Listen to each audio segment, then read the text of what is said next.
Imagine sitting in a lab when a calm authority figure tells you to press a switch that may hurt a stranger in the next room. Most people insist they would refuse. But when this was tested, many ordinary adults kept obeying.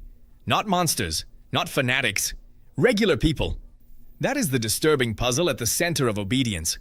Why do good people comply with harmful orders even when every instinct says stop? Authority is a fundamental part of human society, shaping how we organize communities, laws, and behavior. It creates social order by establishing roles and rules, often accepted without question. From childhood, we learn to respect figures who hold power. Parents, teachers, leaders, making obedience feel natural and necessary. Yet this ingrained respect for authority can also blur the line between compliance and moral judgment, setting the stage for conflicts between personal values and social expectations. In 1961, psychologist Stanley Milgram designed a striking experiment to test obedience. In a lab, a participant believed they were delivering electric shocks to another person whenever errors were made.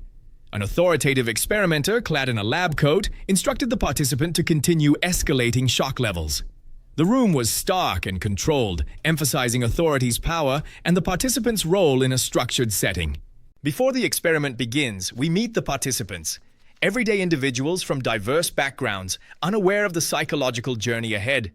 These are not specialists or actors, clerks, teachers, and laborers who embody the typical person faced with moral choices. Their ordinary nature grounds the study, revealing how normal people can be drawn into extraordinary situations of obedience. In the Milgram experiment, the authority figure, the experimenter commands the participant to administer shocks to another person. Clad in a lab coat, this figure gives firm, scripted instructions, reinforcing obedience. The participant faces a growing dilemma: comply with the authority's orders or resist their own moral hesitation. This scripted presence and insistence create intense pressure, making obedience seem not only expected, but necessary, setting the stage for escalating ethical conflict. As the experiment begins, participants face the first shocks. Though hesitant, they mostly comply, pushing the button under the stern gaze of the authority figure. Nervous glances and trembling hands reveal growing moral tension. One participant's expression shifts between uncertainty and forced compliance, embodying the common struggle to obey despite unease. This moment exposes how subtle pressure nudges ordinary people to override initial hesitation in obedience to perceived legitimate authority. As shock levels climb, participants face intense internal struggle.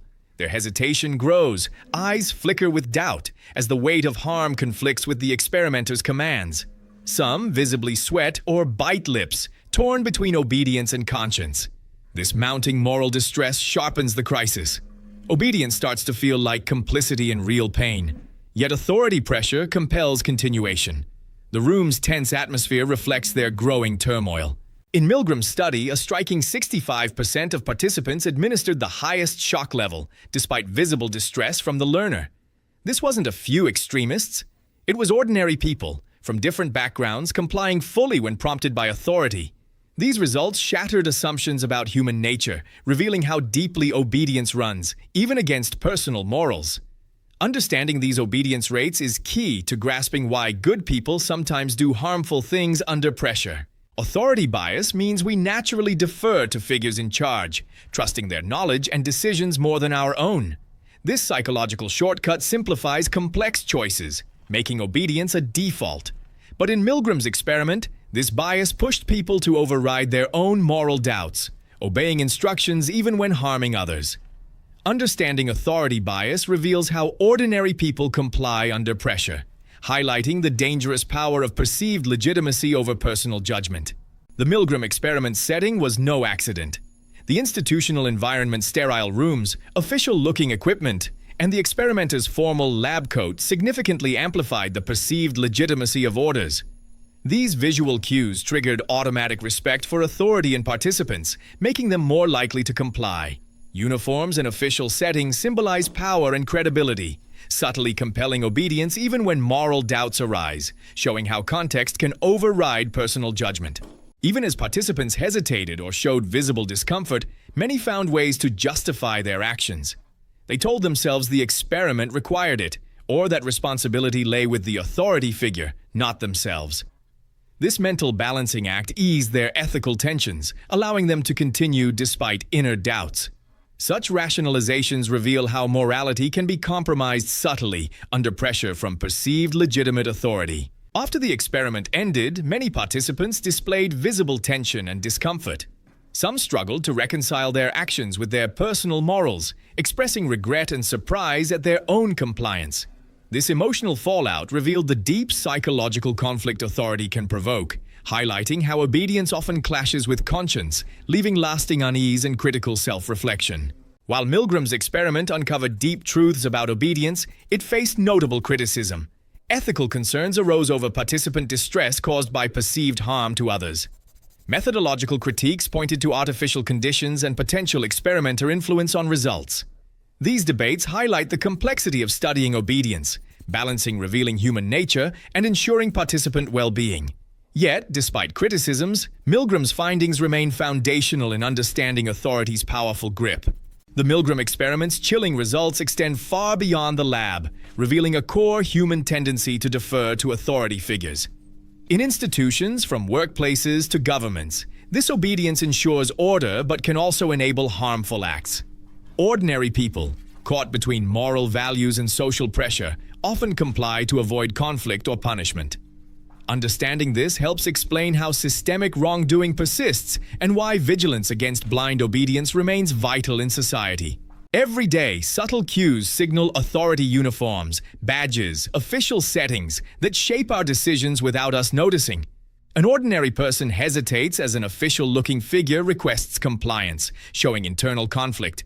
Nearby, others follow suit, illustrating social influence woven with authority bias. These small pressures gradually ease resistance, setting the stage for larger acts of obedience, often unnoticed and unquestioned until consequences unfold. Throughout history, blind obedience to authority has led to catastrophic outcomes. From the compliance of Nazi officials during the Holocaust to soldiers following orders in wartime atrocities, individuals surrendered moral judgment to hierarchical commands. These examples show how social and institutional pressures can override conscience, amplifying obedience to dangerous extremes. Understanding these cases helps us grasp why obedience feels normal, yet can result in harm, emphasizing the crucial tension between authority and personal ethics. Obedience arises from several intertwined psychological forces: authority bias, where we trust those in power; the diffusion of responsibility, which dulls personal accountability; and cognitive dissonance, the mental tension when actions clash with morals. These processes combine, subtly pushing ordinary people to comply, even when it violates their inner values. Recognizing these forces helps explain why resistance feels difficult, and compliance disturbingly natural. Some individuals resist authority despite intense pressure. Factors like strong personal morals, awareness of the situation's ethical stakes, and a clear sense of agency empower defiance. Support from peers also boosts courage to say no. This resistance isn't always loud or dramatic. Small acts of refusal reveal how obedience isn't inevitable but shaped by context and mindset. In quiet reflection, an ordinary participant contemplates the uneasy tension between obedience and personal morality. Recognizing that authority can compel actions against one's conscience, they question the weight of individual responsibility amid social pressures. This moment highlights the complex ethical landscape where good people must navigate when obedience conflicts with their own values, reminding us all to pause and reconsider before following orders blindly. Throughout history and experiments like Milgram's, we've seen how ordinary people obey authority, often overriding their own morals. Authority bias, the social pressure to comply, and ambiguous responsibility all weave together, creating a powerful force. Understanding these dynamics helps us recognize when obedience leads to harm and when resistance matters. This knowledge invites reflection on our own actions under authority's shadow. Now that you've seen how ordinary people can obey authority even against their morals, let's pause. What would you do if faced with the same pressure? Would you comply, resist, or hesitate? Reflect on your own sense of agency when authority commands something difficult. Understanding this helps us all recognize the power and limits of obedience in everyday life. As we end, remember, blind obedience can lead ordinary people to harmful acts. Staying aware and questioning authority safeguards our morals. Ethical vigilance isn't just ideal. It's necessary to prevent history from repeating itself. Challenge authority when something feels wrong. Your conscience matters.